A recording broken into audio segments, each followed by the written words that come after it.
Itu dia selesai tahajud, dia istighfar. Makanya ngatur waktu selepas Ramadan, kalau nggak bisa bangun lebih awal, mendekat ke arah fajar. Fajar 4:30, bangunlah mesti jam 3.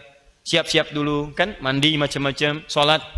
Mungkin dapatnya 2 rakaat, witir 1 rakaat. Tiba-tiba sudah 4/4, isi istighfar. Astagfirullah. Astagfirullah ya Allah, ampuni saya ya Allah. Ampuni saya ya Allah. Astagfirullah ya Allah. Astagfirullah. Astagfirullahumma rahmatak ya Allah. Mohon rahmatmu ya Rabb. Itu orang seperti itu. Allahu Akbar. Bahkan disandingkan nanti, itu amalannya disandingkan dengan orang jujur, orang infak dan sebagainya. Buka Quran surah ketiga ayat 17. Ya.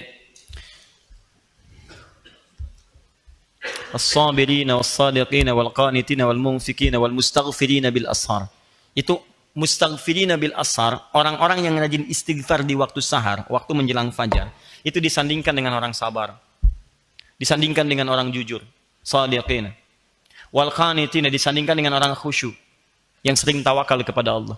Disandingkan dengan orang infak. Jadi istighfar itu jangan dikira biasa. Amalan istighfar itu dahsyat, Pak. Dahsyat.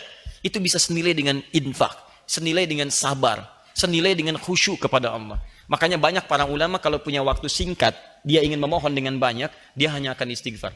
Seperti waktu singkat antara 2 khutbah Jumat itu. Makanya khatib mengatakan fastaghfiru, ayo istighfar aja, istighfar. Jadi kalau doa Anda terlampau banyak, Anda mendingan istighfar. Sebab istighfar itu ketika Allah ampuni dosa Anda, plus dengan mengabulkan segala keinginan Anda. Diberikan seketika. Kan saya pernah kisahkan dulu, kisah tukang roti dengan salah seorang imam besar itu, Imam Ahmad bin Hanbal. Pernah saya kisahkan kan? Ya, di seorang, Masya Allah, tiba-tiba Imam Ahmad diperjalankan oleh Allah ke satu tempat. Begitu jalan, capek. Ya, beliau ingin istirahat, satu masjid. Begitu masuk, diusir oleh marbot masjid. Imam besar. Karena cuma tahu aja Imam Ahmad, tapi nggak pernah melihat parasnya. Kan dulu belum ada media sosial. Ya, wah sekarang kan udah bisa bikin status. Tapi, masuk, ya lah, ukhruj, keluar. Lana astari, Imam Ahmad tahu hukum fikih, saya istirahat sejenak. La, barah. Kasar, barah. Barah itu udah kasar. Ukhruj itu keluar, barah kasar. Masya Allah, keluar, istirahat di luar di selasaran. Kata marbot ini, ente, roh, hena, roh. Ukhruj masih sopan. Barah kasar. Roh. Itu lebih kasar lagi. Roh. Keluar dengan roh-rohnya sekalian. Keluar, rohnya pun nggak boleh di sini, keluar. Ini paling kasar lagi. Jadi kalau Anda ke Mesir daerah itu, kemudian orang mengatakan roh, itu sedang marah.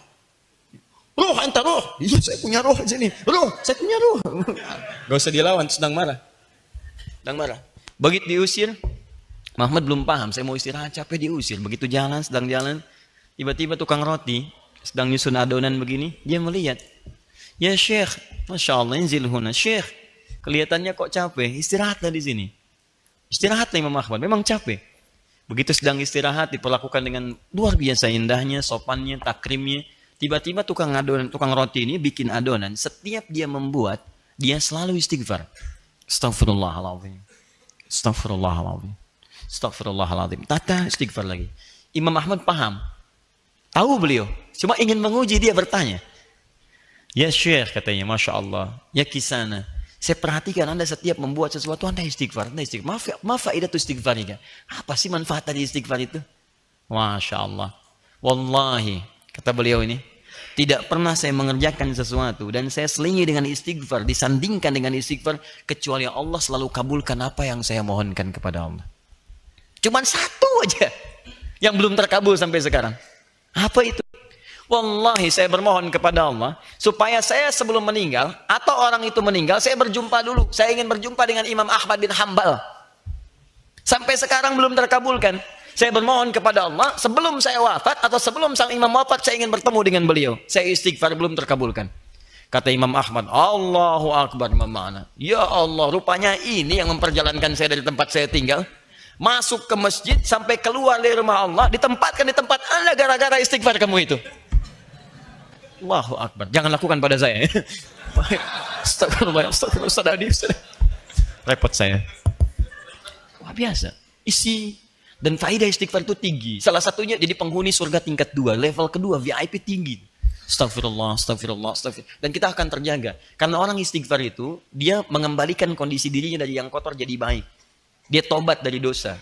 Jadi begitu dia bertobat, Allah bimbing dia, astagfirullah, astagfirullah. Karena istighfar itu kalau diucapkan dengan benar, itu energinya akan terhampar ke seluruh anggota tubuh kita dan menjaga kita dari maksiat. Demi Allah saya katakan, nah itu akan refleks segala apapun. Ya, apapun akan refleks. Bahkan Anda keluar masjid aja, kaki kanan yang keluar Anda bisa istighfar. Astagfirullah, salah. Harusnya kiri. Masuk kanan, begitu masuk kiri, astagfirullah, salah. Ya, pakai sendal mirip, ternyata punya orang, astagfirullah, salah. Jalan tuh.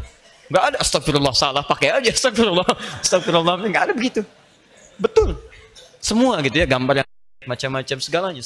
Itu enak. Kalau udah terbiasa tuh enak. Astagfirullah, astagfirullah. Ke busway, di angkot, astagfirullah, astagfirullah, astagfirullah. Ya. Assalamualaikum, Waalaikumsalam warahmatullahi wabarakatuh. Bapak nama siapa? Astagfirullah. Oh, pokoknya enak lah.